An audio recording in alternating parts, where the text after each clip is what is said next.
जैसी करनी वैसी भरनी। मुंबई शहर में एक बहुत ही मशहूर 5 स्टार रेस्टोरेंट होता है जिसका नाम दावत होता है। उस रेस्टोरेंट में इंदर नाम का एक होनहार और ईमानदार शेफ काम करता है और वो बहुत ही उम्दा खाना बनाता है। रेस्टोरेंट का मालिक अमित इंदर की खूब प्रशंसा करता है।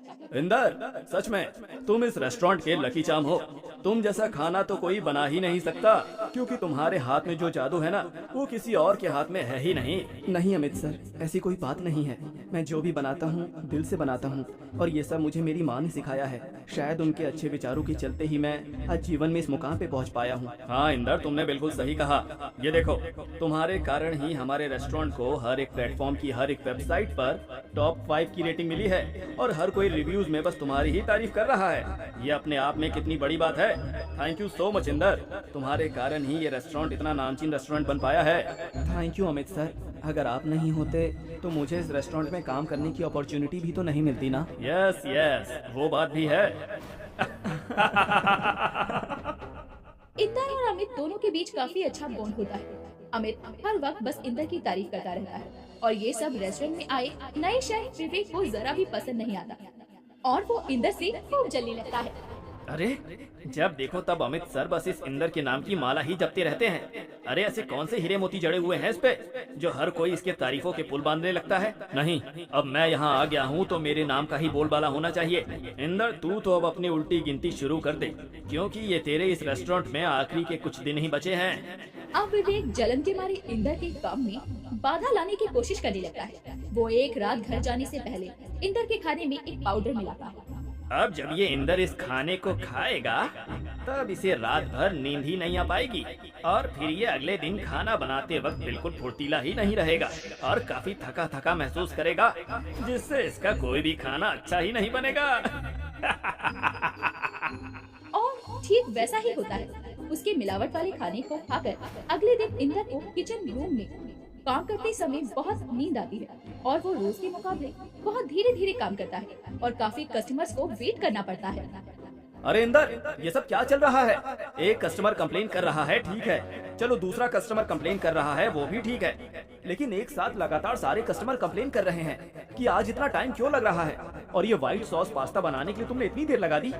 ये मटन ग्रेवी और ये कॉन्टिनेंटल फूड तुम कब से बना रहे हो और अभी तक हुआ नहीं?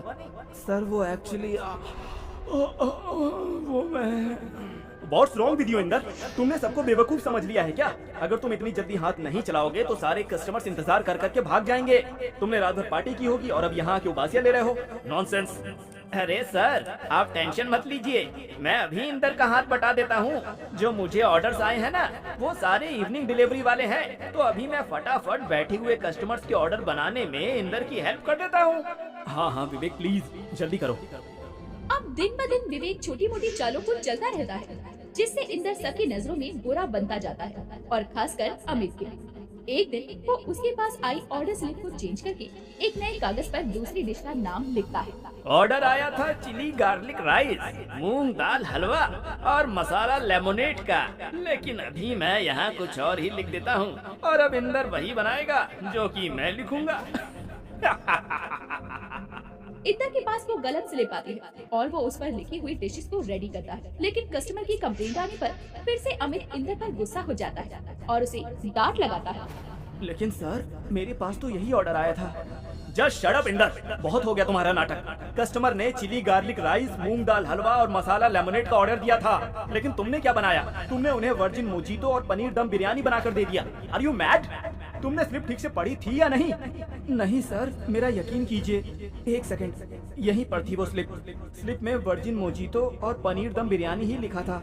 टेबल नंबर 7 का ऑर्डर, ये देखिए सर। अरे ये क्या? इंदर देखता है कि अब स्लिप बदल चुकी है। ये सब विवेक की करामात होती है, क्योंकि उसी ने सही समय पर फिर से वो पहले वाली स्लिप वहाँ रख दी होती है और वो खुद से लिखी हुई स्लिप को वापस अपने पास रख लेता है। ये क्या? ये नहीं हो सकता। अब ये स्लिप बदल कैसे गई? मेरे पास जो स्लिप आई थी उसमें तो उसमें तो कुछ और ही लिखा था। इंदर, पिछले कुछ दिनों से तुम्हारा दिमाग खराब हो गया है। पता नहीं तुम्हें हो क्या गया है। ना ठीक से काम कर रहे हो, ना ठीक से खाना बना रहे हो, कभी लेट बना रहे हो तो कभी गलत ऑर्डर बना रहे हो। लेकिन सर। अब चुप बैठो और जल्दी से हाथ चलाओ और ये सारे ऑर्डर्स बनाओ, इडियट। अमित बहुत ज्यादा गुस्सा हो जाता है। वही इंदर किसी सोच में पड़ जाता है कि ये सब कैसे हुआ, और इंदर को डांट खाता देख विवेक की कलेजे में काफी ठंडक पड़ती है। अरे वाह, क्या बात है। गुजरते दिनों के साथ रोज इस इंदर को डांट पड़ रही है अमित सर से। ये सब देख के मुझे बहुत मजा आ रहा है। अब बस उस दिन का इंतजार है जब इसे अमित सर अपने हाथों से धक्का मार कर इस रेस्टोरेंट से बाहर निकालेंगे। क्या देखने लायक नजारा होगा वो। क्या? कौन सा नजारा विवेक? क्या? अरे नहीं, वो मैं कह रहा था कि अरे नहीं, कहीं मेरा प्लान कामयाब होने से पहले ही चौपट न हो जाए। विवेक के पसीने छूटने लगते हैं। बोलो विवेक, किन ख्यालों में खो गए तुम? अरे कुछ भी तो नहीं इंदर।